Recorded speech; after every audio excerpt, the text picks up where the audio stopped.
Good morning. Hi friends, ಎಲ್ಲರೂ ಹೇಗಿದ್ದೀರಾ? ನೀವೆಲ್ಲರೂ ತುಂಬ ಚೆನ್ನಾಗಿದ್ದೀರಾ ಅಂತ ನಾನು ಅಂದ್ಕೊಂಡಿದ್ದೀನಿ. ನನ್ನ ಲೈಫ್ನ ನ್ಯೂ ಬಿಗಿನ್ ಮತ್ತೊಮ್ಮೆ ನಿಮ್ಮ ಜೊತೆಗೆ ಸ್ಟಾರ್ಟ್ ಮಾಡ್ತಾ ಇದ್ದೀನಿ. ನಾನು ಇವತ್ತು ಸಪ್ತ ಶನಿವಾರ ವ್ರತವನ್ನು ಮತ್ತೆ ಮಾಡೋದಕ್ಕೆ ಸ್ಟಾರ್ಟ್ ಮಾಡ್ತಾ ಇದ್ದೀನಿ. ಸೊ ನಾನು ಇದನ್ನು ಈ ಒಂದು ವ್ರತವನ್ನು ಲಾಸ್ಟ್ ಒಂದು 2-3 ಇಯರ್ಸ್ ಬ್ಯಾಕು ಮಾಡಿ ಒಂದು ಒಳ್ಳೆಯ ರಿಸಲ್ಟ್ನ ಪಡ್ಕೊಂಡಿದ್ದೆ. ಸೊ ಹಾಗಾಗಿ ಮತ್ತಂತೂ ನನ್ನ ಕೋರಿಕೆಯ ಒಂದು ಪರಿಹಾರಕ್ಕೋಸ್ಕರ ನನ್ನ ಶ್ರೀಹರಿ ಹತ್ರ ಮತ್ತೆ ಕೇಳಿಕೊಂಡು ಈ ಒಂದು ವ್ರತ ಮಾಡ್ತಾಯಿದ್ದೀನಿ. ಫ್ರೆಂಡ್ಸ್, ನಿಜವಾಗ್ಲೂ ಹೇಳ್ತೀನಿ, ಈ ಒಂದು ವ್ರತ ಮಾಡೋದ್ರಿಂದ ಸಾಕಷ್ಟು ರೀತಿಯ ಸಮಸ್ಯೆಗಳು ಪರಿಹಾರ ಆಗುತ್ತೆ. ಅದು ನಮ್ಮ ಕಷ್ಟಗಳು ಏನೇ ಇರಲಿ ಖಂಡಿತವಾಗಿಯೂ ಶ್ರೀಹರಿ ಅದಕ್ಕೆ ಒಂದು ಪರಿಹಾರ ಕೊಡ್ತಾರೆ, ಗೊತ್ತಾ? ಯಾರಾದರೂ ಮಾಡಬೇಕು ಅಂತಿದ್ದರೆ ನಾನು ಸಿಂಪಲ್ಲಾಗಿ ಇದನ್ನ ಶೇರ್ ಮಾಡ್ತಾಯಿದ್ದೀನಿ. ಸೊ ನೀವು ನೋಡ್ಕೊಂಡು ಮಾಡ್ಕೊಳ್ಬೋದು. ನೆಕ್ಸ್ಟ್ ನಿಮಗೆ ಇನ್ನೂ ಡೀಟೇಲಾಗಿ ಬೇಕು ಅಂತಂದರೆ ನೆಕ್ಸ್ಟ್ ವಿಡಿಯೋದಲ್ಲಿ ನಾನು ಮತ್ತೆ ಈ ಒಂದು ವ್ರತ ಮಾಡಿದವಾಗ ಅದು ಫುಲ್ ಡೀಟೇಲಾಗಿ ಹೇಳ್ಕೊಡ್ತೀನಿ. ಬೇಕು ಅಂತಂದರೆ ಕಮೆಂಟ್ ಮಾಡಿ. ಇದು 2ನೇ ಸರಿ ನಾನು ಮಾಡ್ತಾ ಇರೋದು. ನನ್ನ ಲೈಫಲ್ಲಿ ನಾನು ಇದುವರೆಗೂ ಮಾಡಿರೋದು 3 ವ್ರತ. ಖಂಡಿತವಾಗ್ಲೂ ಹೇಳ್ತೀನಿ, ನಾನು 3 ವ್ರತ ಮಾಡಿರೋದು ನನ್ನ ಜೀವನದಲ್ಲಿ.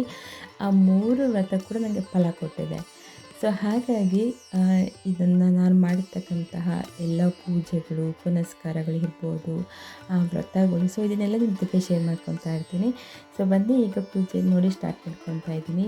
ಯಾವುದಾದ್ರೂ ಶ್ರೀಹರಿ ಅಥವಾ ವಿಷ್ಣುವನ ಫೋಟೋವನ್ನು ಇಟ್ಕೊಳ್ಬೇಕಾಗುತ್ತೆ. ಇಟ್ಕೊಂಡು ನೀಟಾಗಿ ಒರೆಸ್ಕೊಳ್ಳಿ. ಅದಕ್ಕೆ ಅರಿಶಿಣವನ್ನು, ಇದಕ್ಕೆ ಒಂದು ಸ್ವಲ್ಪ ಗಂಧವನ್ನು ಸೇರಿಸ್ಕೊಳ್ಬೋದು. ನೀಟಾಗಿ ಸೇರಿಸ್ಕೊಂಡು ಅರಿಶಿಣ ಕುಂಕುಮ ಎಲ್ಲ ಇಟ್ಕೊಳ್ಬೇಕು. ಬೆಳಗ್ಗೆ 5 ಗಂಟೆಗೆ ನಾನು ಎದ್ದಿದ್ದೆ, ಅಂದರೆ ನೈಟೇ ಎಲ್ಲ ಕೆಲಸ ಮುಗಿಸ್ಕೊಂಡಿದ್ದೆ ಶುಕ್ರವಾರ. ಶನಿವಾರ ಜಾಸ್ತಿ ಮನೆ ಒರೆಸೋದು ಇದೆಲ್ಲ ಮಾಡಬಾರ್ದು ಅಂತ ಹೇಳಿ ನಮ್ಮ ಅಜ್ಜಿ ಹೇಳ್ತಾಯಿದ್ರು. ಯಾಕಂತಂದರೆ ನಾವೇನಾದರೂ ಶನಿವಾರ ಎಲ್ಲ ಒರೆಸೋದು ಕ್ಲೀನ್ ಮಾಡಿದ್ರೆ ಒಂದು ಮೂಲೆ ಕೂಡ ಬಿಡದಿರಿ ಮನೆಯೆಲ್ಲ ಒರೆಸಿ ತೊಳಿಬೇಕು, ಇಲ್ಲಾಂತಂದರೆ ಶನಿ ಮಹಾತ್ಮ ಬಂದುಬಿಡ್ತಾರೆ ಅಂತ ಹೇಳಿ ನಮ್ಮ ಅಜ್ಜಿ ಹೇಳ್ತಾಯಿದ್ರು. ಹಾಗಾಗಿ ನಾನು ಏಕಿದ್ರು ಶುಕ್ರವಾರ ಅಮ್ಮನವ್ರಿಗೆ ವಿಶೇಷವಾಗಿ ಪೂಜೆ ಮಾಡ್ಕೊತೀನಿ ಅಂತ ಹೇಳಿ ನಾನು ಮೊದಲೇ ಶುಕ್ರವಾರ ಎಲ್ಲ ಮನೆಗೆಲ್ಲ ಕ್ಲೀನ್ ಮಾಡಿ ಇಟ್ಕೊಂಡ್ಬಿಟ್ಟಿದ್ದೆ. ಇನ್ನು ಬೆಳಗ್ಗೆ ನಾನು 4 ಗಂಟೆಗೆ ಎಚ್ಚರ ಆಯಿತು. 4 ಗಂಟೆಯಿಂದಲೇ ಸ್ಟಾರ್ಟ್ ಮಾಡಿಕೊಂಡೆ ಕೆಲಸಗಳನ್ನ ಮಾಡ್ಕೊಳೋದಕ್ಕೆ. ಸೊ 5 ಗಂಟೆಗೆ ಇಷ್ಟು ಬಿಸಿಲಾಗಿರುತ್ತೆ ಫ್ರೆಂಡ್ಸ್, ಈಗ ತುಂಬಾ ಬಿಸಿಲಿರುತ್ತೆ. ಇನ್ನು ಶ್ರೀಹರಿ ಫೋಟೋಕ್ಕೆ ಅರಿಶಿನ ಕುಂಕುಮ ಎಲ್ಲ ಇಟ್ಕೊಂಡಿದ್ದೀನಿ. ಸೊ ಇದಾದಮೇಲೆ ಮನೆಯಲ್ಲಿ ಇನ್ನೊಂದು ನನ್ನ ಹತ್ರ ಶ್ರೀನಿವಾಸನ ವಿಗ್ರಹ ಇತ್ತು, ದೊಡ್ಡದು. ತಿರುಪತಿಗೆ ಹೋದಾಗ ನಾನು ಇದನ್ನು ತೊಗೊಂಡು ಬಂದಿದ್ದೆ. ತುಂಬ ಹೆಡ್ವಟ್ಟುಗಳನ್ನ ಮಾಡ್ಕೊಂಬಿಟ್ಟಿದ್ದೆ ಜೀವನದಲ್ಲಿ. ಇಷ್ಟೊಂದು ಸಮಸ್ಯೆಗಳಿಂದ ಹೊರಗಡೆ ಬರೋದಕ್ಕೆ ತುಂಬಾ ಕಷ್ಟ ಆಯಿತು ನನಗೆ 1-1.5 ವರ್ಷದಿಂದ. ಸೊ ಅದನ್ನೆಲ್ಲ ಮುಂದೆ ಹೋಗ್ತಾ ಶೇರ್ ಮಾಡ್ಕೊತೀನಿ. ಹಾಗೆ ಇದೆಲ್ಲ ಮುಗಿಸ್ಕೊಂಡು ನಾನು ಈ ಒಂದು ಸಪ್ತ ಶನಿವಾರ ವ್ರತ ಏನಿದೆ ಲಾಸ್ಟ್ ನಾನು ಪ್ರೆಗ್ನೆನ್ಸಿ ಟೈಮಲ್ಲಿ ಮಾಡಿದ್ದು. ಜಸ್ಟ್ ಇದನ್ನು ನಾನು 3-4 ವಾರ ಮಾಡಿ ನನಗೆ ಫಲ ಸಿಕ್ಕಿತ್ತು. ಸೊ 5 ಮಂತಿಂದ ವ್ರತಗಳೆಲ್ಲ ಮಾಡಬಾರ್ದು ಪ್ರೆಗ್ನೆಂಟ್ ಲೇಡೀಸ್ ಅಂತ ಹೇಳಿ ಅಲ್ಲಿಗೆ ಇದನ್ನ ಸ್ಟಾಪ್ ಮಾಡಿಬಿಟ್ಟಿದೆ. ಈಗ ಮತ್ತೆ ಹೊಸದಾಗಿ 7 ವಾರ ಕೂಡ, ಏಕೆಂದರೆ ಜ್ಯೇಷ್ಠ ಮಾಸ ಬರ್ತಾ ಇದೆ ಅಲ್ವಾ, ಈ ಸರಿ 2 ತಿಂಗಳಿದೆ ನಮಗೆ. ಹಾಗಾಗಿ 2 ತಿಂಗಳಲ್ಲಿ ಮಹಾವಿಷ್ಣುವಿಗೆ ಒಂದು ಪ್ರಿಯವಾದಂತಹ ತಿಂಗಳು. ಸೊ ಹಾಗಾಗಿ ಇದರಲ್ಲಿ ನಾನು ಕಂಪ್ಲೀಟ್ ಮಾಡ್ಕೊಂಬಿಡೋಣ ಅಂತೇಳಿ ಸ್ಟಾರ್ಟ್ ಮಾಡಿದ್ದೀನಿ. ಇನ್ನು 33 ಏಲಕ್ಕಿನ 1-2 ನಿಮಿಷ ಸ್ವಲ್ಪ ಅರಿಶಿಣವನ್ನು ಸೇರಿಸಿ ಸಣ್ಣ ಸೂಜಿನಲ್ಲಿ ಪೋಣಿಸ್ಕೊಂಡು ಶ್ರೀಹರಿಗೆ ಹಾಕಿದ್ದೀನಿ. ಇನ್ನು ಅಕ್ಕಿ ಹಿಟ್ಟು, ಅಂದರೆ ನೀವು ಎಷ್ಟು ದಪ್ಪ ದೀಪನ ಮಾಡ್ಕೊತೀರಲ್ಲ ಅದ್ರ ಮೇಲೆ ನೋಡಿಕೊಂಡು ಅಕ್ಕಿ ಹಿಟ್ಟನ್ನು ಸೇರಿಸ್ಕೊಳ್ಳಿ. ಅಕ್ಕಿ ಹಿಟ್ಟಿಗೆ ಬೆಲ್ಲವನ್ನು ಚೆನ್ನಾಗಿ ಒಂದು ಸ್ವಲ್ಪ ಪುಡಿ ಮಾಡಿ ಸೇರಿಸ್ಕೊಳ್ಬೇಕು. ಚಾಕುವಿಂದ ನೀವು ನೀಟಾಗಿ ಅದನ್ನು ಕಟ್ ಮಾಡಿಕೊಂಡ್ರೆ ತುಂಬ ತೆಳ್ಳಗೆ ಬರುತ್ತೆ. ಅದಾದಮೇಲೆ ಒಂದು ಅರ್ಧ ಬಾಳೆಹಣ್ಣು, ಒಂದು ಸ್ವಲ್ಪ ಹಸಿ ಹಾಲು ಜೊತೆಗೆ ಒಂದು ಸ್ವಲ್ಪ ನೀರನ್ನ ಸೇರಿಸ್ಕೊಂಡು ಸ್ವಲ್ಪ ಹಿಟ್ಟನ್ನು ಕಲಿಸ್ಕೊತಾ ಹೋಗಬೇಕು. ಜಾಸ್ತಿ ನೀರು ಅಥವಾ ಹಾಲನ್ನ ಹಾಕ್ಕೊಳ್ಬೇಡಿ, ಸ್ವಲ್ಪ ನೋಡಿಕೊಂಡು ಸೇರಿಸ್ಕೊಂಡು ಸ್ವಲ್ಪನೇ ಸೇರಿಸ್ಕೊತ ನೀವು ಈ ಅಕ್ಕಿ ಹಿಟ್ಟನ್ನು ರೆಡಿ ಮಾಡ್ಕೊಳ್ಬೇಕು. ನೋಡಿ, ಈ ರೀತಿಯಾಗಿ ಕರೆಕ್ಟಾಗಿದೆ, ಈ ರೀತಿ ಮಾಡ್ಕೊಳ್ಬೇಕು. ನೋಡಿ, ಈಗ ನಮಗೆ ಎಷ್ಟು ಆಕಾರ ಬೇಕು ಅಷ್ಟು ದಪ್ಪ ಉಂಡೆಗಳನ್ನ ನೀವು ಮಾಡ್ಕೊಳ್ಬಹುದು. ಸೊ ನೋಡಿ, ನಾನು ಇಷ್ಟು ದಪ್ಪ ಮಾಡ್ಕೊತಾ ಇದ್ದೀನಿ. ನಿಮಗೆಲ್ಲ ದೀಪ ಒಂದೇ ಇದರಲ್ಲಿ ಬರಬೇಕು ಅಂತಂದರೆ ಯಾವುದಾದ್ರೂ ಒಂದು ಅಳತೆ ಒಂದು ಲೋಟ ತೊಗೊಂಡ್ಬಿಡಿ. ನಾನು ತೋರಿಸ್ತೀನಿ ನೋಡಿ, ಈ ರೀತಿ ನನ್ನ ಹತ್ರ ಈ ರೀತಿ ಲೋಟ ಇತ್ತು. ಈ ರೀತಿ ಲೋಟವನ್ನು ತೊಗೊಂಡು ಈ ರೀತಿ ಅದಕ್ಕೆ ಅಕ್ಕಿ ಹಿಟ್ಟನ್ನು ಹಾಕಿ ಈ ರೀತಿ ಪ್ರೆಸ್ ಮಾಡ್ತಾಯಿದ್ದೀನಿ. ಸೊ ನೀಟಾಗಿ ಬಂದುಬಿಡುತ್ತೆ, ಅಂಟ್ಕೊಳ್ಳೋದು ಆ ಥರದ್ದೆಲ್ಲ ಏನೂ ಆಗೋದಿಲ್ಲ. ನೋಡಿ ಈ ರೀತಿಯಾಗಿ ಬಂತು. ಈಗ ನಾವು ಸ್ವಲ್ಪ ಸುತ್ತು ಕೂಡನು ನೀಟಾಗಿ ಅದನ್ನು ರೆಡಿ ಮಾಡ್ಕೊಂಡ್ಬಿಟ್ರೆ ನಮಗೆ ದೀಪ ರೆಡಿ ಆಗಿಬಿಡುತ್ತೆ. ನೋಡಿ ಇಷ್ಟೇ ಸಿಂಪಲಾಗಿ ಮಾಡ್ಕೊಂಬಿಡ್ಬೋದು, ತುಂಬ ಈಸಿ. ಆದರೆ ಫಲ ಮಾತ್ರ ನಿಜವಾಗ್ಲೂ ಹೇಳ್ತೀನಿ, ನೀವು ಎಕ್ಸ್ಪೆಕ್ಟ್ ಮಾಡಿರೋಕ್ಕೆ ಸಾಧ್ಯವೇ ಇಲ್ಲ. ಅಷ್ಟು ಒಂದು ವ್ರತ ಫಲ ಸಿಗುತ್ತೆ ನಮಗೆ. ನನ್ನ ಪ್ರಕಾರ ನಾನು ಹೇಳೋದಾದರೆ ಎಲ್ಲ ಒಂದು ವ್ರತಗಳಲ್ಲೂ ಕೂಡ ಒಂದೊಂದು ಶಕ್ತಿ ಇರುತ್ತೆ, ಒಂದೊಂದು ಫಲ ಸಿಗುತ್ತೆ. ಮತ್ತು ಈ ಸಪ್ತ ಶನಿವಾರ ವ್ರತ ಏನಿದೆಯಲ್ಲ ನಮ್ಮ ಜೀವನವನ್ನೇ ಬದಲಾಯಿಸ್ಬಿಡುತ್ತೆ. ಸೊ ನೆಕ್ಸ್ಟ್ ನಮಗೆ ನೀಟಾಗಿ ಗಂಧ ಮತ್ತು ಅರಿಶಿನ ಮತ್ತು ಕುಂಕುಮದಿಂದ ಅಲಂಕಾರ ಮಾಡ್ಕೊಳ್ಬೇಕು ದೀಪಕ್ಕೆ ಅಂತಂದರೆ ಈ ರೀತಿ ಬಡ್ಸ್ ಇರುತ್ತಲ್ಲ, ಕಿವಿ ಕ್ಲೀನ್ ಮಾಡ್ಕೊಳ್ಳೋಂಥ ಬಡ್ಸ್ನ ತೊಗೊಂಡ್ಬಿಟ್ಟು ಒಂದರಲ್ಲಿ ಅರಿಶಿನ ಮತ್ತು ಇನ್ನೊಂದರಲ್ಲಿ ಕುಂಕುಮವನ್ನು ಮಿಕ್ಸ್ ಮಾಡ್ಕೊಂಡು ಒಂಚೂರು ನೀರು ಹಾಕಿ ಸೊ ಈ ರೀತಿಯಾಗಿ ನೀವು ಇಟ್ಕೊಂಡ್ಬಿಟ್ರೆ ನೀಟಾಗೂ ಇರುತ್ತೆ ಮತ್ತು ಬೇಗ ಬೇಗ ಕೂಡ ಕೆಲಸ ಆಗಿಬಿಡುತ್ತೆ. ನೋಡಿದ್ರಲ್ಲ, ದೀಪಗಳೆಲ್ಲ ರೆಡಿ ಮಾಡ್ಕೊಂಡಿದ್ದೀನಿ. ಸೊ ದೀಪದ ಕೆಳಗಡೆ ಒಂದು ವೀಳ್ಯದೆಲೆ ಇಟ್ಕೊಂಡಿದ್ದೀನಿ. ಅದಾದಮೇಲೆ ಒಂದು ಚಿಕ್ಕ ಚಿಕ್ಕ ಬೌಲುಗಳನ್ನ ಇಟ್ಕೊಂಡಿದ್ದೀನಿ, 7 ಬೌಲು. ಇನ್ನು ಶ್ರೀನಿವಾಸನಿಗೆ ವಿಶೇಷವಾಗಿ ಕಪ್ಪು ದ್ರಾಕ್ಷಿ ನೈವೇದ್ಯ ಇಡೋದು ತುಂಬಾ ಶ್ರೇಷ್ಠ. ಕಪ್ಪು ಎಳ್ಳಿಂದ ಮಾಡ್ತಕ್ಕಂಥ ಉಂಡೆಗಳಿರ್ಬೋದು, ಕಪ್ಪು ದ್ರಾಕ್ಷಿ ಮತ್ತು ಬಾಳೆಹಣ್ಣು ಇದನ್ನು ಇಟ್ಟು ಪೂಜೆಯನ್ನು ಮಾಡ್ಕೊಳ್ಳೋದು ತುಂಬಾ ಶ್ರೇಷ್ಠ. ಇನ್ನು ಗಣೇಶನ ಪೂಜೆಯನ್ನು ಫಸ್ಟ್ ನಾವು ಮಾಡ್ಕೊಳ್ಳೇಬೇಕು. ಗಣೇಶನ ಇಟ್ಟು ನಂತರ ನಾವು ಯಾವುದೇ ವ್ರತವನ್ನು ಮಾಡ್ಕೊಳ್ಬಹುದು.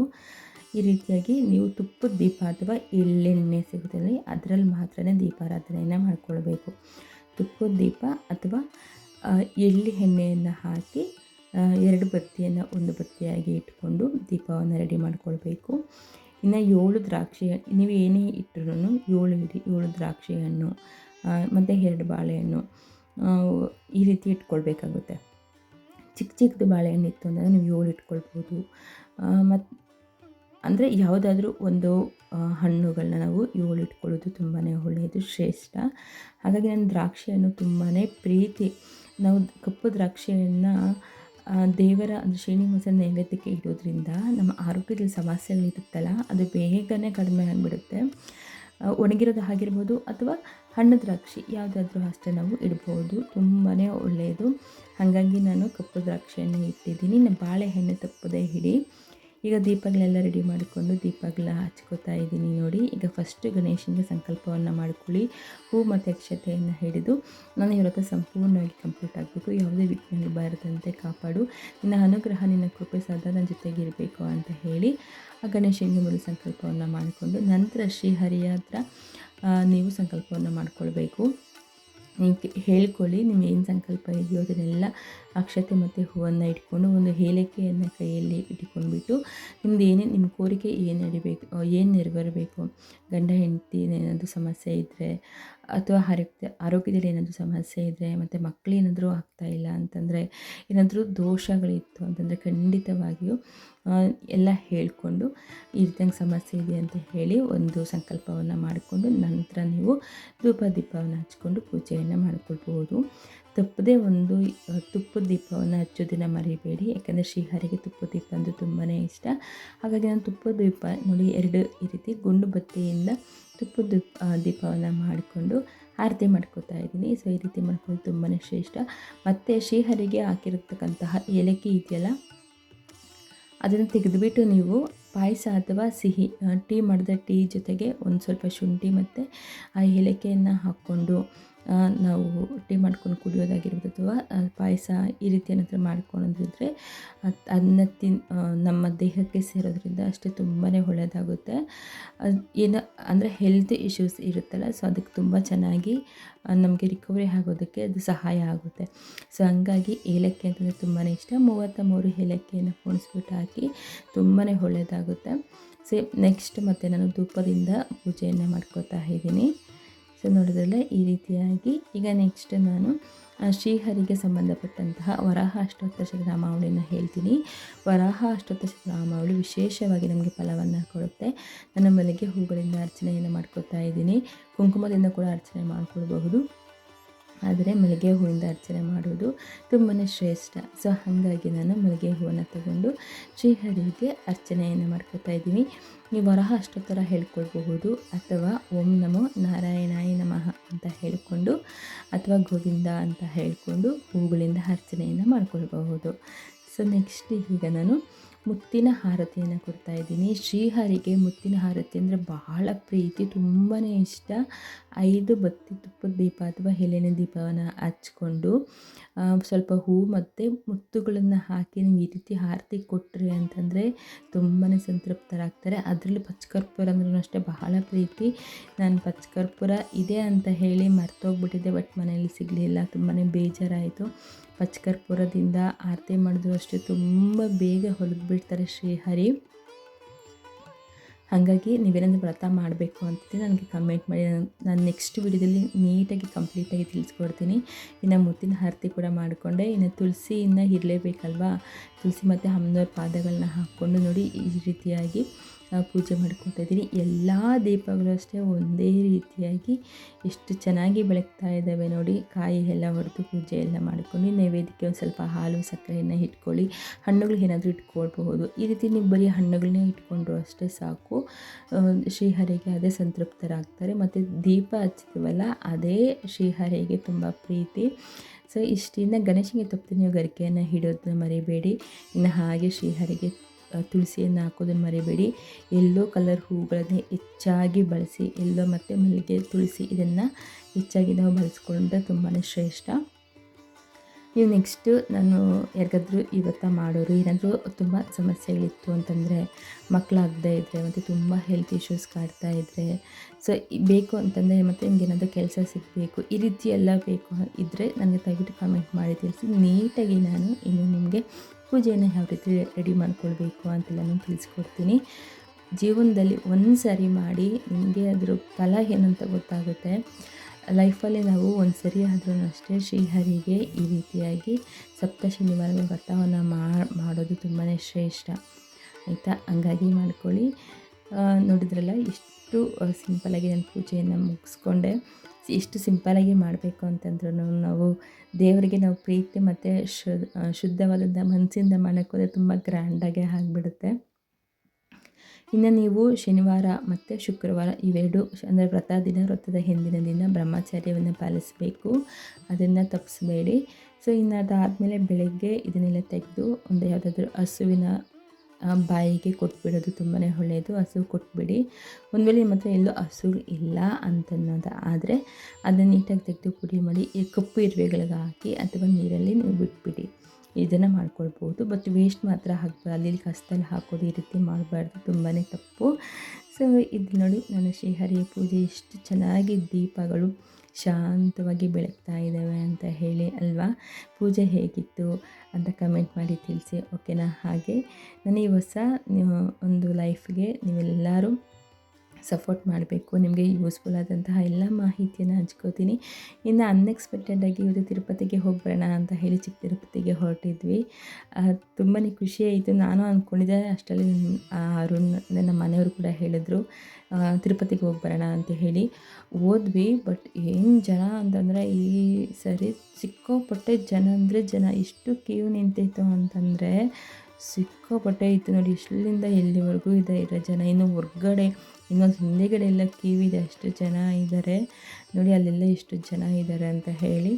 ಸೊ ಇನ್ನು ನಾವು ಶ್ರೀಹರಿ ದರ್ಶನ ಎಲ್ಲ ಮಾಡಿಕೊಂಡು ಬರೋಣ ಅಂತ ಹೇಳಿಬಿಟ್ಟು ಇನ್ನು ಸ್ವಲ್ಪ ದೂರ ಆಯಿತು. ಎಷ್ಟು ನನಗೆ ಖುಷಿ ಆಗ್ತಾಯಿತ್ತು, ಯಾವಾಗ ಶ್ರೀನಿವಾಸನ ನೋಡ್ತೀನೋ ಅಂತ ಹೇಳಿ ಅಂದ್ಕೊತಾ ಇದ್ದೆ. ತುಂಬ ಚೆನ್ನಾಗಿತ್ತು. ಏನೋ ಗೊತ್ತಿಲ್ಲ, ಶ್ರೀಹರಿ ನೋಡಿದ ತಕ್ಷಣ ಕಣ್ಣಲ್ಲಿ ನೀರೇ ಬಂದುಬಿಡ್ತು ನನಗೆ, ಅಷ್ಟು ಖುಷಿ ಆಯಿತು. ಇನ್ನು ಅರುಣು ಮತ್ತು ಮಕ್ಕಳೆಲ್ಲರೂ ಒಂದು ವೀಡಿಯೋ ಮಾಡಿಕೊಂಡೆ. ಇದು ಹೊಸ್ದಾಗಿ ಮಾಡಿದ್ದು, ಇದು ಮಾಡಿಸೋದಕ್ಕೆ ತುಂಬಾ ವರ್ಷಗಳ ಟೈಮ್ ತೊಗೊಂಡಿದೆ. ಇನ್ನು ನನ್ನ ಮಗಳಂತೂ ನನಗಿಂತ ಜಾಸ್ತಿ ದೇವರ ಭಕ್ತೆ ಆಗಿಬಿಟ್ಟಿದ್ದಾಳೆ. ನಾನು ಅಂದ್ಕೊಂಡೇ ಇರಲಿಲ್ಲ ಇವಳು ನನಗಿಂತ ಇಷ್ಟು ಚೆನ್ನಾಗಿ ದೇವ್ರನ್ನ ಮುಗಿತಾಳೆ, ನಂಬ್ತಾಳೆ ಅಂತ ಹೇಳಿ ಎಲ್ಲರಿಗೂ ಬ್ಲೆಸ್ಸಿಂಗ್ ಮಾಡ್ತಾಳೆ ಅವಳು.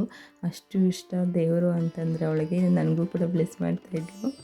ಅಲ್ಲೇ ಆಂಜನೇಯನ ಟೆಂಪಲ್ ಇತ್ತು. ಸೊ ಹಾಗಾಗಿ ಅಲ್ಲಿ ಕೂಡ ಹೋಗಿ ನಮ್ಮ ಬನ್ಸಿರಾಗೆ ಒಂದು ಕೈ ಮುಗ್ಕೊಂಡು ಬಂದೆ. ಅರ್ಚನೆ ಕೂಡ ಮಾಡಿಸ್ಕೊಂಡಿದ್ದು ನೋಡಿ. ಇದು ಹೊರಗಡೆ ಎಷ್ಟು ಚೆಂದ ಕಾಣಿಸ್ತಾ ಇದೆ ಅಂತ ಹೇಳಿ. ಇನ್ನು ಅಲ್ಲಿಂದ ಹೋಗಿ ಬರೋಷ್ಟರಲ್ಲಿ ನನ್ನ ಶ್ರೀಹರಿ ನನಗೆ ಬಲಗಡೆಯಿಂದ ಪ್ರಸಾದವನ್ನು ಕೊಟ್ಟಿದ್ದರು. ನೋಡಿ ಅಂತ ಸಿಕ್ಕಾಪಟ್ಟೆ ಖುಷಿಯಾಯಿತು. ವ್ಲಾಗ್ ಹೇಗಿತ್ತು ಅಂತ ತಪ್ಪದೆ ಕಮೆಂಟ್ ಮಾಡಿ. Thank you.